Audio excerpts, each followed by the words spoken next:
उसका आकलन करते हुए कई महत्वपूर्ण बिंदु आज सामने रखे हैं और कई जरूरी सुझाव भी दिए हैं। और बहुत स्वाभाविक था कि जहां पर मृत्यु दर ज्यादा है, जहां पर कोरोना का स्प्रेड तेज हो रहा है, उन राज्यों के साथ विशेष रूप से चर्चा की गई है। लेकिन बाकी राज्यों के पास भी काफी अच्छे सुझाव हो सकते हैं। तो मैं आग्रह करूंगा कि ऐसे कोई पॉजिटिव सुझाव जो जरूरी हैं, आपको लगता है, वो मेरे तक पहुंचाइए, ताकि कोई रणनीति बनाने में वो उपकारक होंगे। अभी यहाँ जो भारत सरकार की तरफ से, स्वास्थ्य सचिव की तरफ से प्रेजेंटेशन रखा गया, उससे भी स्पष्ट है कि एक बार फिर चुनौतीपूर्ण स्थिति बन रही है। कुछ राज्यों में स्थिति ज्यादा चिंताजनक है। ऐसे में गवर्नेंस सिस्टम में सुधार ये बहुत आवश्यक है। ये मैं समझ सकता हूं कि साल भर की इस लड़ाई के कारण व्यवस्था में भी थकान आ सकती है, ढीलापन भी आ सकता है। लेकिन ये 2-3 सप्ताह और अगर हम टाइट करें और अदर गवर्नर्स को बड़ा मजबूत करें, इस पर हमने बल देना चाहिए। साथियों, आज की समीक्षा में कुछ बातें हमारे सामने स्पष्ट हैं और उन पर हमें विशेष ध्यान देने की जरूरत है। पहला, देश फर्स्ट वेव के समय की पीक को क्रॉस कर चुका है और इस बार के ग्रोथ रेट में पहले से भी ज्यादा तेज है। दूसरा, महाराष्ट्र, छत्तीसगढ़, पंजाब, मध्य प्रदेश, गुजरात समेत कई राज्य फर्स्ट वेव की पीक को भी क्रॉस कर चुके हैं। कुछ और राज्य भी इस ओर तेजी से बढ़ रहे हैं। मैं समझता हूं कि हम सबके लिए एक चिंता का विषय है, सीरियस कंसर्न है। और तीसरा, इस बार लोग पहले की अपेक्षा बहुत अधिक कैजुअल हो गए हैं। अधिकतर राज्यों में प्रशासन भी सुस्त नजर आ रहा है। ऐसे में कोरोना के केसेस की इस अचानक बढ़ोतरी ने मुश्किलें ज्यादा पैदा की है। कोरोना के प्रसार को रोकने के लिए फिर से युद्ध स्तर पर काम करना आवश्यक है। साथियों, इन तमाम चुनौतियों के बावजूद हमारे पास पहले की अपेक्षा बेहतर अनुभव है, पहले की अपेक्षा अच्छे संसाधन है और अब एक वैक्सीन भी हमारे पास है। जन भागीदारी के साथ साथ हमारे परिश्रमी डॉक्टर्स और health workers, health care staff ने स्थिति को संभालने में बहुत मदद की है और आज भी कर रहे हैं। आप सभी में अपने पहले के अनुभवों का प्रभावी ढंग से उपयोग अपेक्षित है। अब आप कल्पना कीजिए कि गत वर्ष इन दिनों में हमारे हाल क्या थे। हमारे पास टेस्टिंग लैब नहीं थे, इवन मास्क कहां से मिलेगा ये भी एक चिंता का विषय था, पीपी किट नहीं था। और उस समय हमारे लिए बचने का एकमात्र साधन बचा था लॉकडाउन, ताकि हम व्यवस्थाओं को एकदम से जितना तेजी से बढ़ा सके और वो हमारी स्ट्रेटेजी काम आई। हम व्यवस्थाओं को बना सके, संसाधन खड़े कर पाए, हमारी अपनी कैपेबिलिटी बढ़ाई, दुनिया से जहां से प्राप्त कर सकते कर पाए और लॉकडाउन के समय का हमने उपयोग किया। लेकिन आज जो स्थिति है, आज जब हमारे पास सब संसाधन है, तो हमारा बल, और ये हमारे गवर्नेंस की कसौटी है, हमारा बल माइक्रो कंटेनमेंट जोन पर होना चाहिए। छोटे छोटे कंटेनमेंट जोन पे सबसे ज्यादा होना चाहिए। जहां पर रात्रि कर्फ्यू का प्रयोग हो रहा है, वहां मेरा आग्रह है कि उसके लिए शब्द प्रयोग हमेशा करें, कोरोना कर्फ्यू, ताकि कोरोना के प्रति एक सजगता बनी रहे। कुछ लोग ये इंटेलेक्चुअल डिबेट करते हैं कि क्या कोरोना रात को ही आता है। हकीकत में दुनिया ने भी ये रात्रि कर्फ्यू के प्रयोग को स्वीकार किया है, क्योंकि हर व्यक्ति को कर्फ्यू समय होता है तो याद आता है कि हाँ, मैं कोरोना काल में जी रहा हूं और बाकी जीवन व्यवस्थाओं को कम से कम प्रभाव होता है। हाँ, अच्छा होगा कि हम कोरोना कर्फ्यू रात को 9 बजे शुरू करें या रात को 10 बजे शुरू करें और सुबह 5-6 बजे तक चलाएं, ताकि बाकी व्यवस्थाओं को प्रभाव ज़्यादा न हो। और इसलिए उसको कोरोना कर्फ्यू के नाम से ही प्रचलित करें। और कोरोना कर्फ्यू एक प्रकार से लोगों को एजुकेट करने के लिए काम आ रहा है, अवेयरनेस के लिए काम आ रहा है, तो हमने इसके तरफ ध्यान देने के। लेकिन मैंने पहले कहा, अब हमारे पास व्यवस्थाएं इतनी हो चुकी हैं, माइक्रो कंटेनमेंट जोन, उसी पर बल दीजिए, आपको अच्छे परिणाम मिलेंगे। हाँ, उसमें जरा सरकार को थोड़ी मेहनत ज्यादा पड़ती है, गवर्नेंस को टाइट रखना पड़ता है, हर चीज को माइन्यूटली ऑब्जर्व करना पड़ता है, लेकिन ये मेहनत रंग लाएगी, ये मुझ पर विश्वास कीजिए। दूसरी बात है, हमने पिछली बार कोविड का आंकड़ा 10 लाख एक्टिव केसेस से 1.25 लाख तक नीचे लाकर दिखा दिया था। ये जिस रणनीति पर चलते हुए संभव हुआ, वो आज भी उतने ही सटीक है। और मजा देखिए, उस समय सफलता हम ही लोगों ने पाई थी, तब संसाधन भी कम थे। आज तो संसाधन ज्यादा है और अनुभव भी ज्यादा है, और इसलिए हम इस पीक को बहुत तेजी से नीचे ला सकते हैं, पीक को ऊपर जाते रोक भी सकते हैं। और अनुभव कहता है कि test, track, treat, Covid appropriate behaviour और कोविड मैनेजमेंट, इन्हीं चीजों पर हमें बल देना है। और आप देखिए, अब एक विषय ऐसा आया है, मैं आप सभी मुख्यमंत्रियों से आग्रह करता हूं कि आप अपने राज्य की मशीनरी के द्वारा थोड़ा अगर एनालिसिस करें, सर्वे करें, और एक सवाल का जवाब हमें मिल सकता है क्या, मैं इसको सवाल के रूप में कह रहा हूं। होता क्या है कि इन दिनों कोरोना में, ये थोड़ा वेरिफिकेशन का विषय है, लेकिन आप भी उसको राज्य में करवा सकते हैं।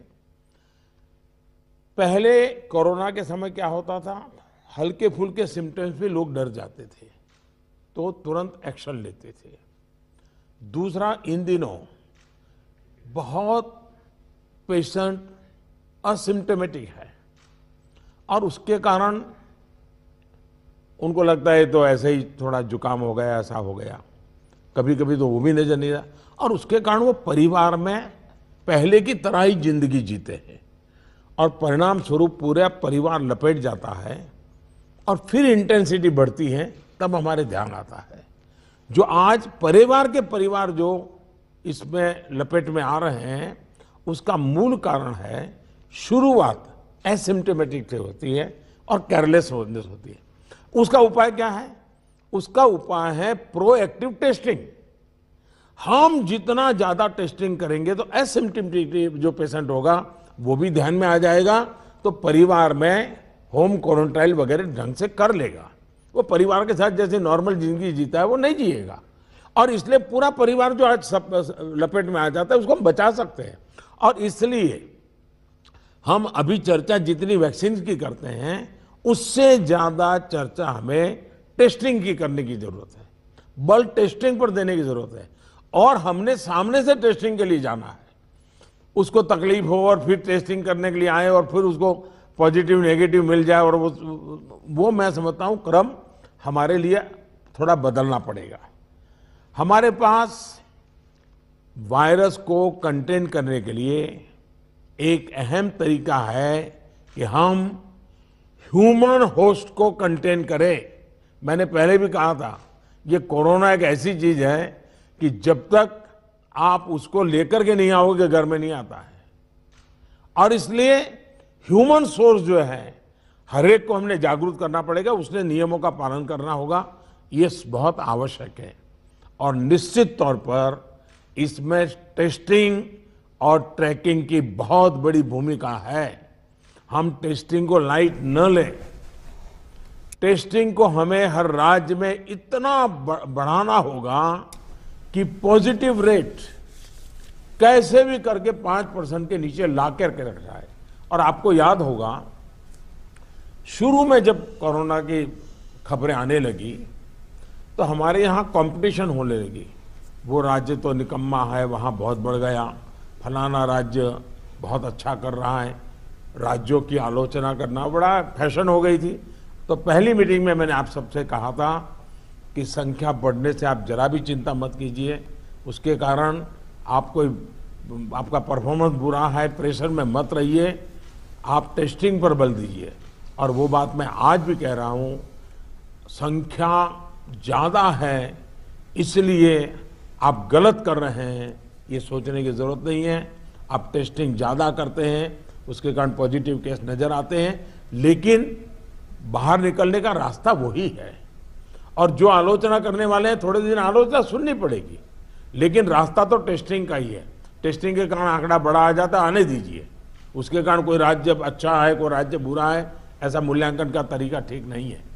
और इसलिए मेरा आपका आग्रह है कि इस प्रेशर से बाहर निकल जाइए, टेस्टिंग को बल दीजिए, भले पॉजिटिव केस ज़्यादा आते हैं आने दीजिए, लेकिन उसी का तो हम उपाय कर पाएंगे। और हमारी टारगेट 70% 70% RT-PCR टेस्ट करने का है। कुछ जगह से मेरे पास खबर आई है, मैंने वेरीफाई नहीं किया है, कि कुछ लोग जो RT-PCR टेस्ट कर रहे हैं उसमें जो सैंपल लेते हैं उसमें बहुत लेथार्जिक है, ऐसे ही मुंह के आगे ही से सैंपल ले लेते हैं। ऐसा है, बहुत गहरे जाकर के सैंपल लिए बिना रियल रिजल्ट मिलता ही नहीं है। अगर आपने ऊपर ऊपर से ले लिया मुंह में थोड़ा सा डाल करके, तो जो रिजल्ट आएगा वो तो नेगेटिव ही आने वाला है। और इसलिए जब तक सुई को अंदर डाल करके सैंपल नहीं लेते हैं, जिन राज्यों में ये हो रहा है इसको रोकने के लिए कोशिश कीजिए। भले पॉजिटिव केस बढ़े, चिंता मत कीजिए, लेकिन पॉजिटिव केस होगा तो ट्रीटमेंट होगा, लेकिन वो नहीं होगा तो घर में फैलाता रहेगा, पूरे परिवार को, पूरे मोहल्ले को, पूरे टेनामेंट को, सबको लपेट लेगा। हमने पिछली मीटिंग में भी इस पर चर्चा की थी कि RT-PCR टेस्ट बढ़ाने की जरूरत है। और फिर मैं कहता हूं कि प्रॉपर सैंपलिंग और प्रॉपर होना चाहिए। आपने देखा होगा कुछ लैब सबको निगेटिव दे रही है, कुछ लैब सबको पॉजिटिव दे रही है, तो ये तो अच्छी चित्र नहीं है, तो कहीं कुछ कमी है। और ये गवर्नेंस के माध्यम से हमने चेक करना होगा। कुछ राज्यों को इसके लिए इंफ्रास्ट्रक्चर बढ़ाने की जरूरत होगी, लेकिन इसे जितनी तेजी से करेंगे उतना ही मददगार होगा। लैब्स में शिफ्ट बनाने की जरूरत करनी है, तो मैं समझता हूं इसे भी किया जाना चाहिए। साथ ही मैंने पहले से पारण में कहा, कंटेनमेंट जोन्स में टेस्टिंग पर हमें बहुत बल, जिस कंटेनमेंट जोन तय करें उसमें एक भी व्यक्ति टेस्टिंग के बिना रहना नहीं चाहिए। आप देखिए, आपको परिणाम फटाफट मिलना शुरू हो जाएगा। साथियों, जहां तक ट्रैकिंग का प्रश्न है, प्रशासनिक स्तर पर हर इन्फेक्शन के हर कॉन्टैक्ट को ट्रैक करना, टेस्ट करना और कंटेन करना, इनमें बहुत तेजी की जरूरत है। 72 आवर्स में कम से कम 30 कॉन्टैक्ट ट्रेसिंग से हमारा टारगेट कम नहीं होना चाहिए। एक व्यक्ति का खबर आया तो उसके 30 संबंधित लोगों जो भी मिले हैं उसको हमने करना ही पड़ेगा। कंटेनमेंट जोन की भी सीमाएं स्पष्ट होनी चाहिए, वेग नहीं होना चाहिए। पूरे के मोहल्ले, इलाके के इलाके, ऐसा मत करो। अगर 2 फ्लैट हैं, एक इमारत में 6 मंजिला है, तो फिर उतनों को ही करो। बगल का टावर है उसको बाद में देखो। अदरवाइज क्या होगा कि हम सब के सब सरल मार्ग यही है कि मेहनत कम पड़ती है, ये कर दो, उस दिशा में मत जाइए। आप सब इस दिशा में सक्रिय हैं, बस हमारी सतर्कता में कोई कमी नहीं आनी चाहिए, यही मेरा आग्रह रहेगा। हमें ये सुनिश्चित करना है कि कोविड फटीग के चलते जमीन तक जाते जाते प्रयासों में सुस्ती किसी भी प्रकार से नहीं आने देनी है। कई राज्यों में कॉन्टैक्ट ट्रेसिंग को पीरियोडिकली क्रॉस चेक करने के लिए भी टीम्स बनाकर काम किया है, इसके अच्छे नतीजे मिले हैं। हम सबको ये भी अनुभव है कि जहां कंटेनमेंट जोन में हेल्थ मिनिस्ट्री की एसओपीज का, और मैं मानता हूं ये एसओपी बड़े अनुभव से तैयार हुई है और समय समय पर उसको अपग्रेड किया गया है, उस एसओपी का प्रभावी पालन हो रहा है, वहां बहुत अच्छी सफलता मिल रही है। इसलिए मेरा ये सुझाव जरूर होगा कि इस और विशेष ध्यान दिया जाए। साथियों, हमने चर्चाओं के दौरान अभी मोर्टालिटी रेट पर चिंता जताई। ये कम से कम रहे, इन पर भी हमें बहुत जोर देना है। और उसका मूल कारण यही है कि वो रूटीन लाइफ जीता है, मामूली बीमारी ऐसा मान लेता है, पूरे परिवार में फैला देता है और फिर एक स्थिति बिगड़ने के बाद अस्पताल तक आता है, फिर टेस्टिंग होता है और तब चीजें हमारे हाथ से निकल जाती है। हमारे पास हर हॉस्पिटल में डेथ एनालिसिस की जानकारी होनी चाहिए। किस स्टेज में बीमारी का पता चला, कब एडमिशन हुआ, मरीज को कौन कौन सी बीमारियां थी, मृत्यु के पीछे अन्य क्या फैक्टर्स रहे, ये डाटा जितना कॉम्प्रिहेंसिव होगा, हमें उतने ही जीवन बचाने में बहुत आसानी होगी। साथियों, मैं आपकी भी जानकारी में है कि एम्स दिल्ली हर मंगलवार और शुक्रवार को इस विषय पर वेबिनार आयोजित करते हैं और देश भर के डॉक्टर्स उनसे जुड़ते हैं। ये लगातार होते रहना चाहिए। सभी राज्यों के अस्पताल इनसे जुड़ते रहें। जो नेशनल क्लिनिकल मैनेजमेंट प्रोटोकॉल चल रहा है, उनकी जानकारी सबको रहे, ये भी जरूरी है। और ये लगातार कम्युनिकेशन की व्यवस्था है। जो मेडिकल फैकल्टी के लोग हैं, उनको उन्हीं की भाषा में उन्हीं को लोग समझाएं, इसका प्रबंध है, इसका लाभ लेना चाहिए।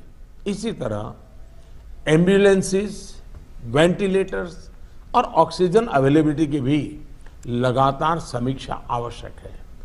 अभी तक जब पिछली बार हम पीक में थे, आज भी देश में उतना ऑक्सीजन का उपयोग नहीं हो रहा है और इसलिए एक बार एनालिसिस कर लें हम चीज़ों का, रिपोर्ट को जरा वेरीफाई कर लें हम। साथियों, एक दिन में हम 40 लाख वैक्सीनेशन के आंकड़े को भी पार कर चुके हैं। वैक्सीनेशन पर कई महत्वपूर्ण बिंदु इस चर्चा में हमारे सामने आए हैं। देखिए, वैक्सीनेशन में भी आपके अधिकारियों को लगाइए, दुनिया भर के समृद्ध से समृद्ध देश जिसके पास सब सुविधाएं उपलब्ध है, उन्होंने भी वैक्सीनेशन के लिए जो क्राइटेरिया तय किए हैं, भारत उनसे अलग नहीं है। आप जरा स्टडी तो कीजिए, आप पढ़े लिखे लोग आपके पास है, जरा देखिए तो सही। और नए वैक्सीन डेवलपमेंट के लिए जितना भी कोशिश हो रही है, मैक्सिमम वैक्सीनेशन और मैन्युफैक्चरिंग कैपेसिटी है, उसके लिए भी काम हो रहा है। और वैक्सीन के डेवलपमेंट से लेकर स्टॉक और वेस्टेज जैसे जरूरी बिंदुओं पर भी चर्चा हुई है। ये बात सही है। आपको मालूम है कि भी इतनी वैक्सीन बन पाती है। अभी ऐसा तो नहीं है कि इतने बड़े बड़े फैक्ट्रियां कोई रातों रात लग जाती हैं। जो हमारे पास अवेलेबल है उसके हमें प्रायोरिटाइज करना पड़ेगा। किसी एक राज्य में सारा माल रख करके हमें परिणाम मिल जाएगा, ये सोच ठीक नहीं है। हमें पूरे देश को ख्याल करके ही उसको मैनेजमेंट करना पड़ेगा। कोविड मैनेजमेंट का एक बहुत बड़ा पार्ट वैक्सीन वेस्टेज ये रोकना भी है। साथियों, वैक्सीन को लेकर राज्य सरकारों की सलाह, सुझाव और सहमति ने से ही देशव्यापी रणनीति बनी है।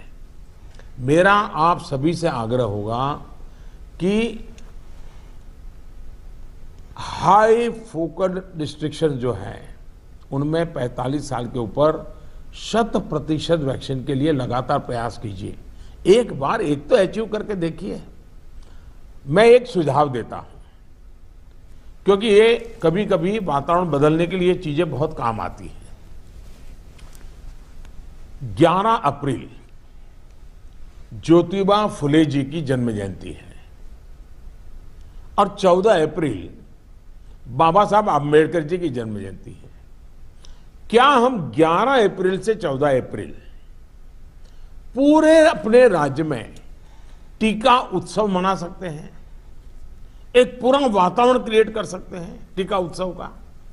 एक विशेष अभियान चलाकर हम ज्यादा से ज्यादा एलिजिबल लोगों को वैक्सीनेट करें, जीरो वेस्टेज तय करें हम कि इन 4 दिन जो है टीका उत्सव में जीरो वेस्टेज होगा। वो भी हमारी वैक्सीनेशन कैपेसिटी को बढ़ा देगा। हमारी वैक्सीनेशन कैपेसिटी का ऑप्टिमम यूटिलाइजेशन ये हम लोग करें। और इसके लिए हमें यदि वैक्सीनेशन केंद्रों की संख्या बढ़ानी है तो उसको भी बढ़ाएं। पहले एक बार देखें कि हम 11 से 14 अप्रैल किस प्रकार से चीजों को मोबिलाइज कर सकते हैं। एक अचीवमेंट का सेटिस्फैक्शन मिलेगा, वातावरण बदलने में बहुत काम आएगा। और मैं भारत सरकार को भी मैंने कहा हुआ है कि जितनी मात्रा में हम वैक्सीनेशन पहुंचा सकते हैं पहुंचाने का प्रयास करें।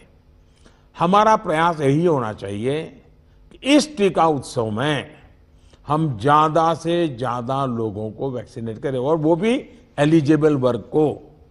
मैं देश के युवाओं से भी आग्रह करूंगा कि आप अपने आसपास के भी 45 साल के ऊपर के जो लोग हैं उनको वैक्सीन लगाने के लिए मदद करिए।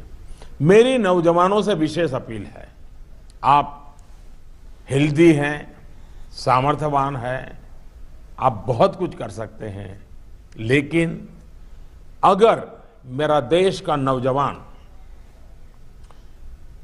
कोरोना के जो एसओपीज हैं, जो प्रोटोकॉल्स हैं, डिस्टेंस मेंटेन करने वाली बात है, मास्क पहनने वाली बात है, अगर मेरा देश का नौजवान इसको लीड करेगा तो कोरोना की कोई ताकत नहीं है कोई मेरे नौजवान तक पहुंच जाए।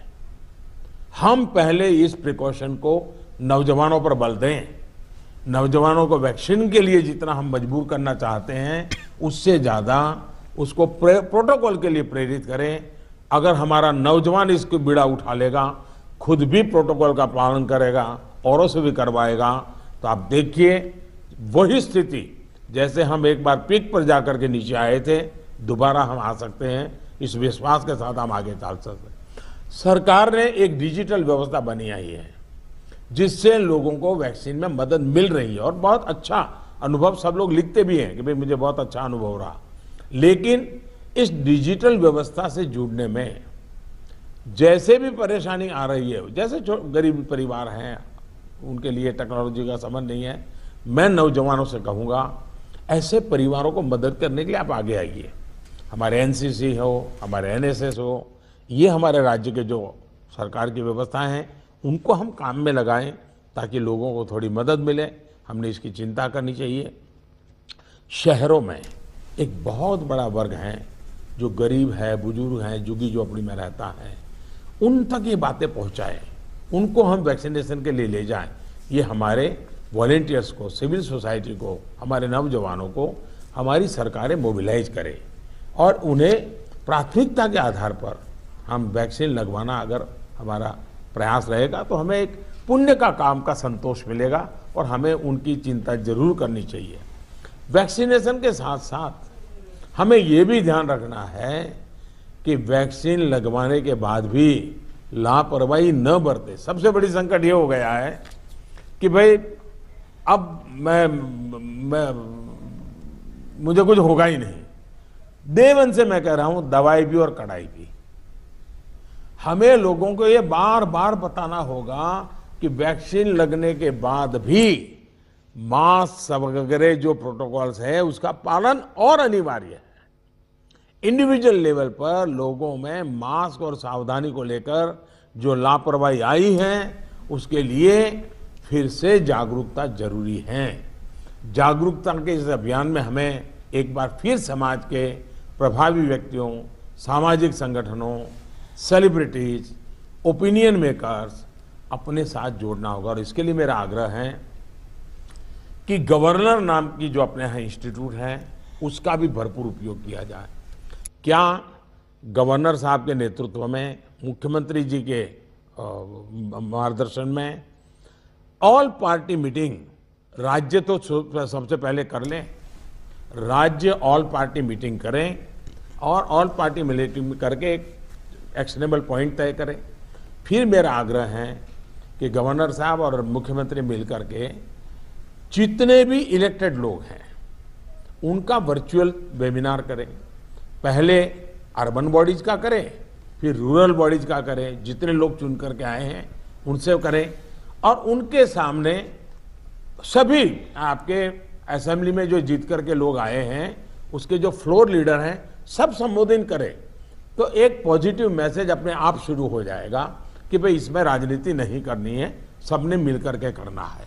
तो मैं समझता हूँ एक तो ये प्रयास करना चाहिए।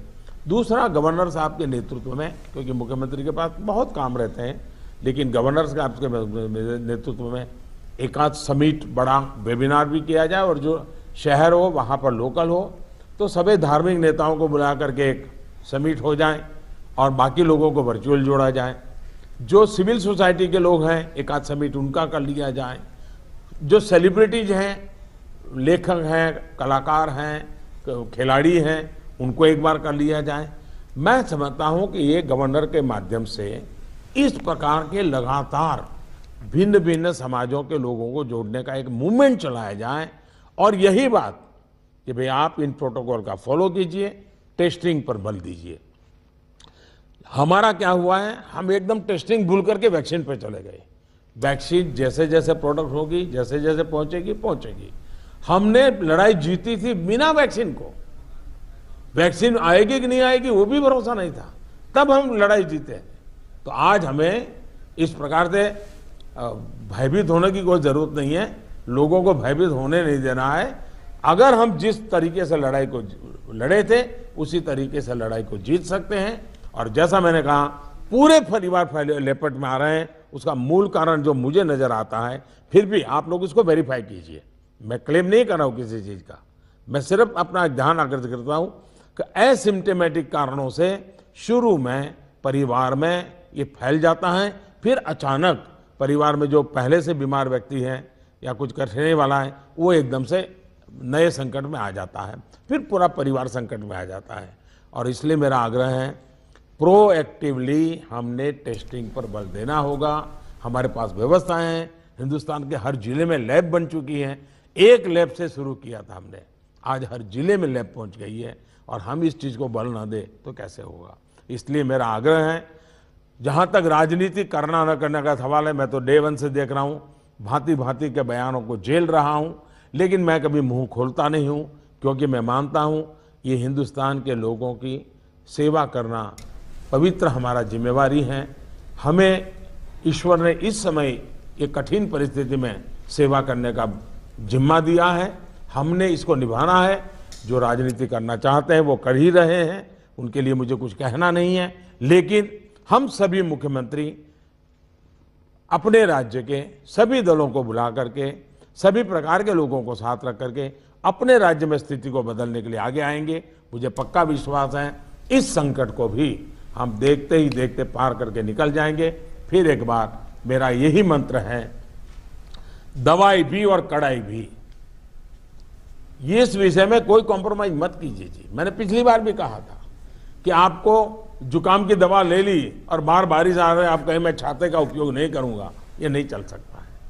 आपको अगर जुकाम हुआ है, दवाई ली है, ठीक हुए, तो भी अगर बारिश आ रही है तो आपको छाता रखना ही पड़ेगा, रेनकोट पहनना ही पड़ेगा। वैसा ही ये कोरोना एक ऐसी बीमारी है, जैसे हर प्रोटोकॉल में फॉलो करते हैं, इसको भी करना पड़ेगा। और मैं ये कहूंगा कि जैसे हमने पिछली बार कोरोना को नियंत्रित किया था, वैसे ही हम इस बार भी कर लेंगे, मेरा पक्का विश्वास है। और मेरा आप पर भरोसा है, आप अगर इनिशिएटिव लेंगे, चिंता करेंगे और फोकस टेस्टिंग पे कीजिए। वैक्सीनेशन की व्यवस्था एक लंबे कालखंड के लिए है, जो निरंतर चलानी होगी, वो चलाते रहेंगे।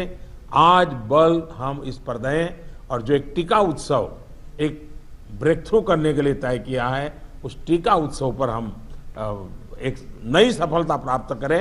एक नया विश्वास पैदा करने के लिए एक छोटा सा अवसर काम आ सकता है। मैं फिर एक बार आपके सुझावों की प्रतीक्षा करूंगा। बहुत बहुत धन्यवाद।